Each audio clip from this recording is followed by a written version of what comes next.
This week, I explained the lectionary to a few of our middle schoolers.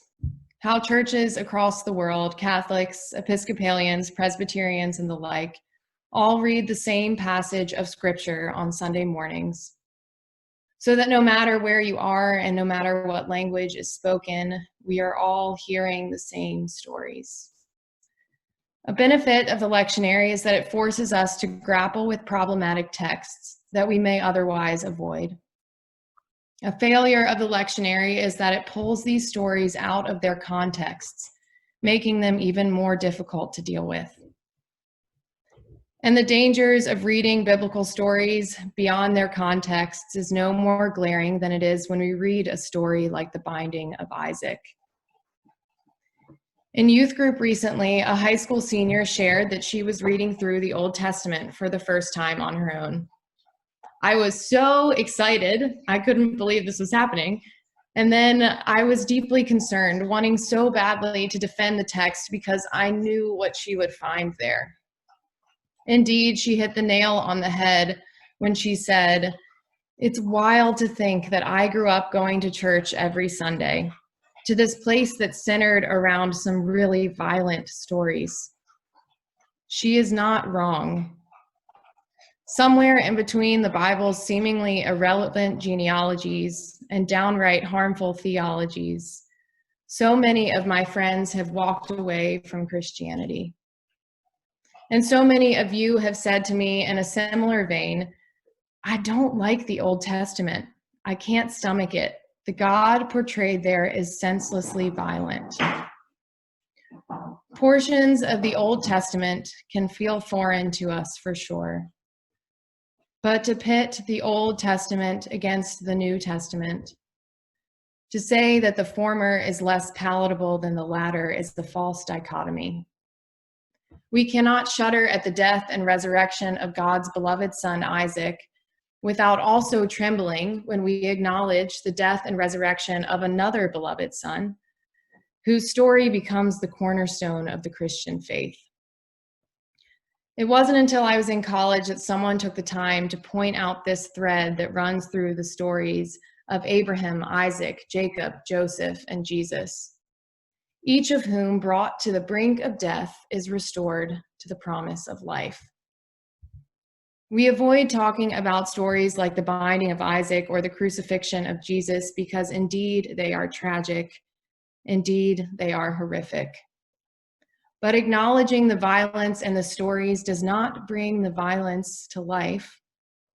Turning on the lights does not give more power to the darkness. In other words, reading the story together today does not mean that we are worshiping the ancient practice of child sacrifice or that we are condoning the present realities of child abuse. It does not mean that we believe in a God who would reward those willing to commit acts of violence. Absolutely not.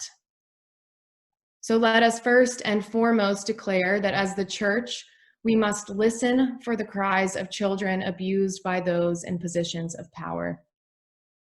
As the church, we must turn our attention to the reality that God's children are still being sacrificed to benefit systems of power and of wealth. Let us weep with them and let us seek justice alongside of them as we cry out, "No more." To those whose past trauma is triggered by this story, we understand. To those of us who are able, may we listen, may we challenge, and may we wonder.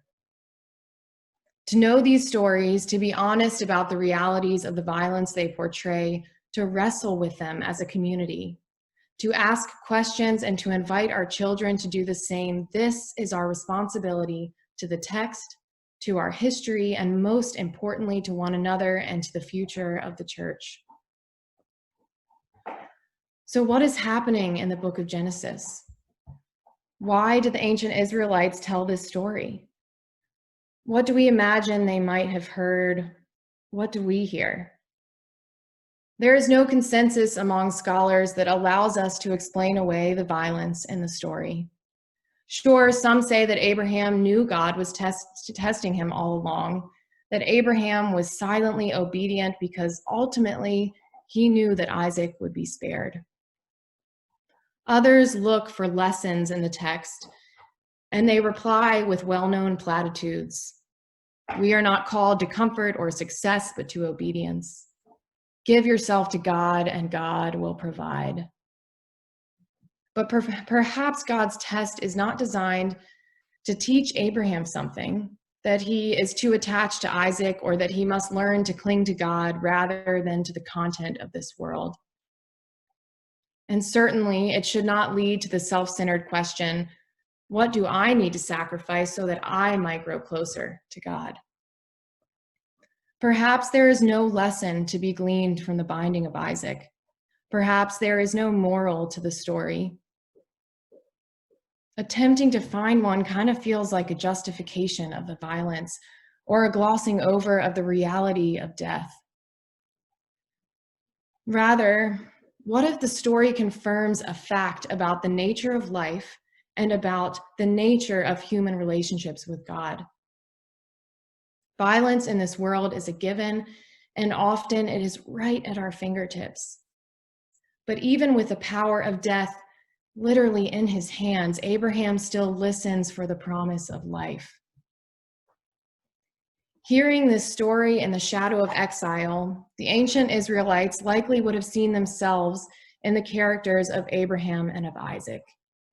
Just as Isaac was saved from death, Israel could believe that they would be delivered from the brink of annihilation, that their nationhood would be delivered from the hands of foreign kings, and that their people would indeed be resurrected from death to life.